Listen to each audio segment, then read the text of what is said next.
Москвадагы жол кырсыгынан 40 жигити каза болду. Москвадагы айланма жолдо жол кырсыгы катталып, кыргызстандык жаран каза болду. Бул тууралуу Тышкы иштер министрлиги маалымдады. Кырсык 2 февралда Москва айланма жолунда болгон. Кырсыктан 1998-жылы туулган кыргыз жараны каза болгон. Бул факты боюнча кылмыш иши козголду.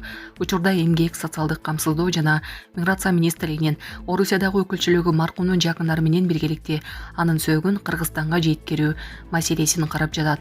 Бул маселе элчиликтин жана эмгек, социалдык камсыздоо жана миграция министрлигинин Орусиядагы өкүлчүлүгүнүн көзөмөлүндө.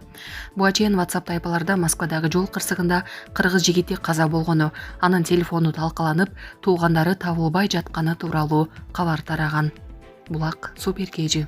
Урматтуу Москва шаарында эмгектенип үй бүлө багып жаткан мекенештер, сиздер үчүн 12 жылдан бери таза документ жасап келе жаткан Али Байкени сунуштайм. Документтердин бардык түрүн ишенимдүү түрдө жасап беришет.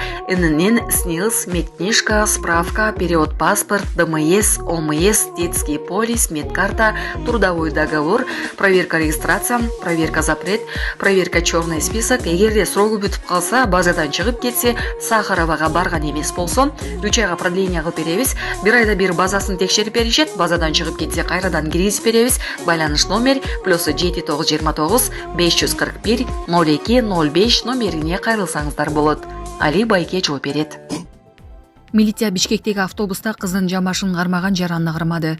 Бишкек шаарындагы автобуста кыздын жамбашын кармаган жаран кармалды. Бул тууралуу Бишкек шаардык ички иштер башкармалыгы кабарлады. Милициянын маалыматына ылайык, бул видео интернетке чыгаруу менен маалымат каттоо журналына дароо катталган.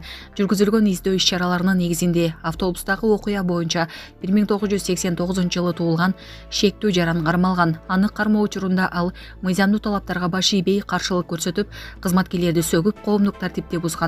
Буга байланыштуу ал Бишкек шаарынын Ленин райондук ички иштер башкармалыгына жеткирилип, майда бейбаштык негизинде административдик камерага киргизилген. Милиция текшерүүнүн жыйынтыгы менен шектүүгө карата кошумча юридикалык баа берилерин билдирди. Буга чейин социалдык тармактарда автобуста жүргүнчү кыздын жамбашын кармаган жарандын видеосу тараган. Депутат жыйындан чыгып кеткен Эдил Байсаловго чара көрүү керектигин айтты. Бүгүн 3 февралда Жогорку Кеңештин социалдык саясат боюнча комитетинин жыйынында аталган комитеттин төрайымы Венера Райымбачаева министрлер комитетинин төрагасынын орун басары Эдил Байсаловдун отурумдан чыгып кеткенин сынга алды. Азыр терс көрүнүш болуп калды. Эми депутат сунуш кылгандан кийин мен добушка коем. Сунуш өтүп кетти. Бирок ошондой болгондо дагы парламентке келгенден кийин депутат сүйлөп жатканда толук отуруп алып укса болмок. Ал өзү туруп алып эле чыгып кетти. Бул туура эмес. Мен ошондуктан Адылбек Алешовичке муну айтып коюңуздарды суранам. Эскертүү берсин же чара көрсүн, деди эл өкүлү.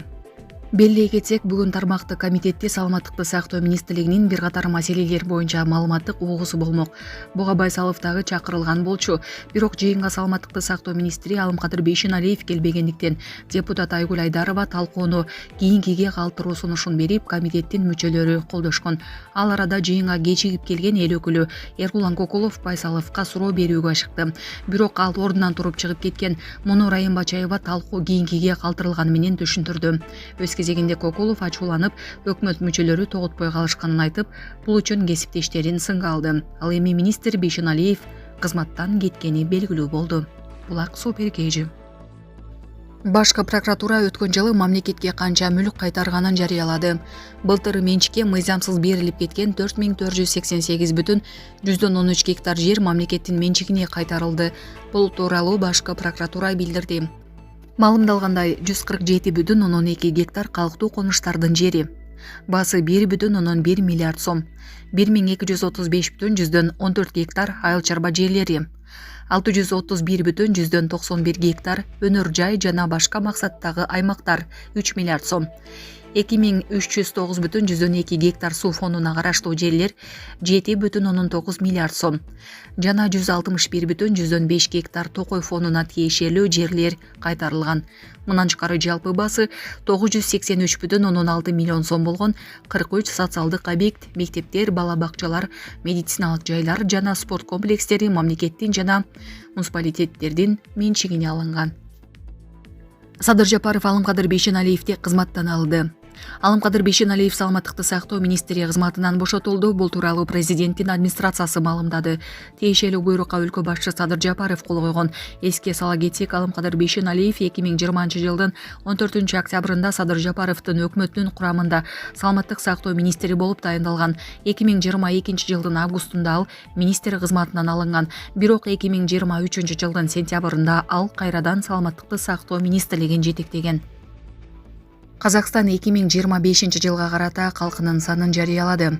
2025 жылдын 1 январына карата Казакстандын калкынын саны 20,286,084 адамга жетти. Бул тууралуу коңшу өлкөнүн улуттук статистикалык бюросу билдирди. Республиканын 3 шаарында жана 4 облусунда миллиондон ашык адам жашайт. Калкы эң жыш Алматы жана Түркстан облустары 2,292,333 жана 2,154,334 адам жашайт. Ал эми бир жылдын ичинде Казакстандын калкы 252,242 адамга көбөйгөн.